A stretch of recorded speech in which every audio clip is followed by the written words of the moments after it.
To another Fox News alert, Joe Biden meeting with Alexei Navalny's widow and daughter in California yesterday. I had the honor of meeting with Alexei Navalny's wife and daughter. As to state the obvious, he was a man of incredible courage. And it's amazing how his wife and daughter are emulating that. And we're going to be announcing the sanctions against Putin, who is responsible for his death, tomorrow. He called Navalny's wife by the wrong name, but I digress. As Americans remain detained in Russia, 3 of them at least, and Putin makes a show of flying in a nuclear-capable strategic bomber. Former Secretary of State Mike Pompeo asked if sanctions from the Biden administration will be enough. But the only thing that Vladimir Putin understands is power, and this administration simply refuses to use it. Here to react, Fox News senior strategic analyst and retired 4-star General Jack Keane. General, thanks for being here. So we hear about more sanctions, but it does, just as an objective observer so far, General, it doesn't feel like Russia has been pinched significantly enough by the sanctions already. So do more sanctions actually have an impact? Yeah, well, it's sort of an open secret that our sanctions haven't been nearly as effective as they were expected to be and as we announced them to be. There's 2 reasons for that. One is the administration itself. All administrations, Pete, suffer and are challenged by making sanctions effective. It takes detailed work every single day to track exactly what companies are doing, what countries are doing, even though they committed to the sanctions. And this administration has had an open valve here in not being as effective as they should be. The second reason is Russia's allies and friends have significantly helped to bail them out here, mostly China. My sources have indicated that China is the #1 provider of their consumer goods. They are also, while they don't provide an end state in terms of a weapon itself, Pete, they provide much of what is needed to create a weapon. And that has significantly helped the weaponization of Russia itself. To give you a sense of it, Russia's GDP growth is in excess of 3%. That is staggering when we're supposed to put them on their heels and in the tank. Yeah. Also, they're spending 9% of GDP.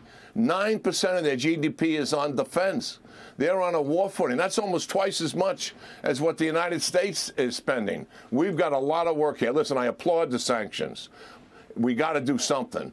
But we got to make certain that they're effective. My point is this, Pete. Why did they kill Navalny? Why did they kill the other opponents? They kill them because they don't want these leaders to turn the population against Putin. The best way to accomplish that and avenge Navalny's death is to push Putin back out of Ukraine, have him lose the war, and I guarantee you that will finally begin to turn the population against Putin. That would avenge Navalny's death better than any sanctions would. General, just give our viewers an update on that. Let's set aside whether more funds are provided for weapons, but just the status of the war and the front lines between Russia and Ukraine. Where is it right now? Who has an advantage, or is it a status quo stalemate on a front line?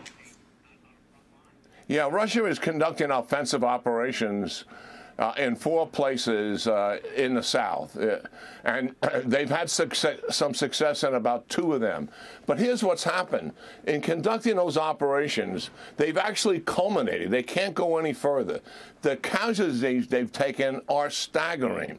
And what would normally happen, like they took Vita, and we've advertised that, but they culminated there. There is no operational force to take advantage of that penetration and really grab some territory away from the Ukrainians. So the Ukrainians are largely in the defense. They're husbanding their resources, Pete. They're running out of ammunition, and that's why they're making certain they're staying in defense.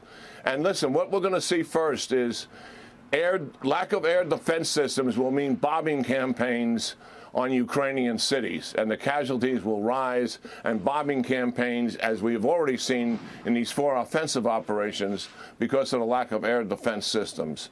So, yeah, Ukraine is in the defense. Russia's conducting some limited offensive operations that they're not able to take advantage of. Well, General Jack Keane, thank you very much for the update. Appreciate it. Great to see you this morning.